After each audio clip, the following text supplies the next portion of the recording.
Alright, everybody, I was into a little bit of a rant. Bottom line, mileage in probably more of your everyday driving situations. Granted, I did have a couple 100 pounds of gravel in the back of my truck for probably 2 months. As you see, my numbers coming up a little bit, but 23.4.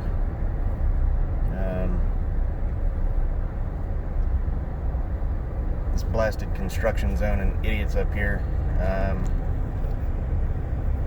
Probably a more accurate representation of a little bit of highway driving and, stop and go, mixed use, what have you.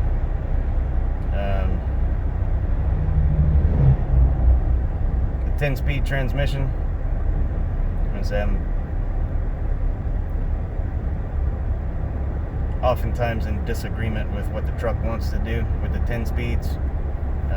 With more and more stop and go traffic on my drive to work, or during this whole COVID situation, winding up in town, running errands, doing more stuff with the family. EPA regulations on auto manufacturers and their quest to get that extra mile per gallon. They can go fly a daggum kite. Features I love and don't love so much anymore on this F-150 with a 3-liter. I got the automatic high beam, low beam headlights. It's pretty cool. Sometimes it's overreactive. Sometimes it doesn't react enough. Particularly people who have the tinted taillight covers. Oftentimes it does not want to recognize that your taillights are in front of me. So if you have them and you're tired of people coming up behind you with bright lights, maybe they have the automatic bright light system in their car, maybe you ought to take those things off. Enough about that. The giant 2-panel sunroof.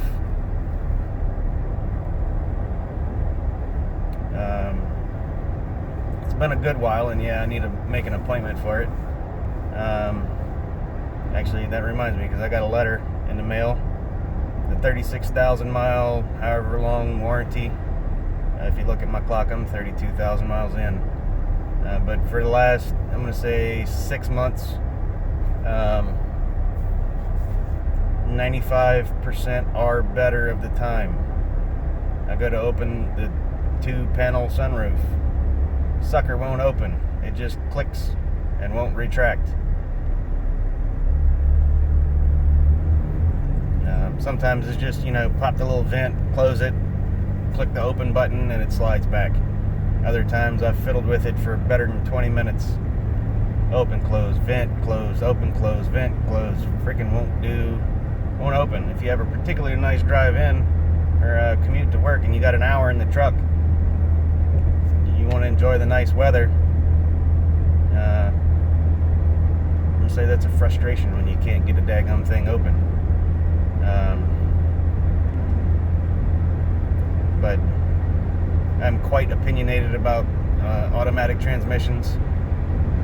I've had 2 that I didn't disagree with, and that's my wife's 04 Excursion with the 6.0, and then my 05 F250. I think it had 4 gears plus overdrive. My wife's transmission in her Excursion had 5 in an overdrive, I believe. I might be mistaken on the number of gears. Maybe in total it was 4 gears and 5 gears with, including the overdrive. Either way, those vehicles with a tuner and mostly bulletproofed also encroach on the, when you have enough horsepower and torque, gears don't matter anymore. You build enough boost pressure, you got enough displacement, your vehicle will get up and go. But that's my opinion on vehicles. Alright, everybody. It's been a while since an update. Still running the MBRP particulate filtered back exhaust system. I'm going to say probably not any noticeable mileage improvements or anything along those lines. It just makes it not comically quiet. It's still pretty quiet.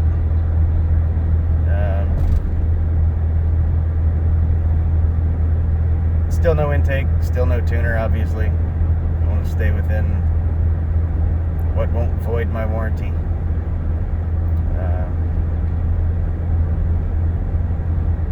I don't know if I'm going to get frustrated enough to trade it in on a new F250. I can't sell it for more than I owe. So, there's that. Not likely to buy an older diesel pickup truck. Definitely going to have fewer gears in this 10-speed job.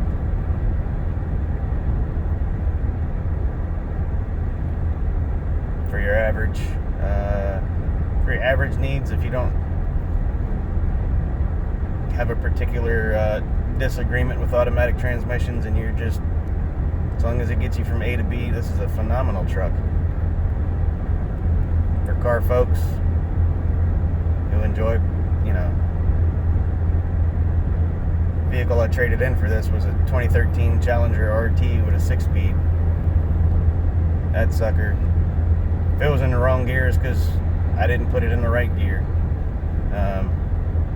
And when you were in the right gear, you were sometimes, I'm not going to say afraid to floor it, but you just knew that it would close pretty much any usable gap between you and the next vehicle if you actually floored it.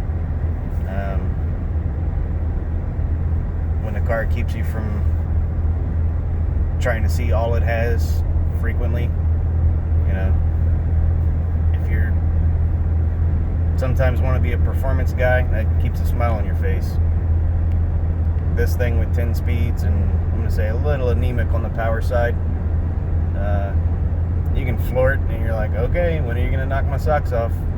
And you're just kind of left waiting a bit. It does get up and go. A lot of my coworkers are like, holy crap, man, this thing rolls out. It's just not always consistent in its attitude of when will I apply the power.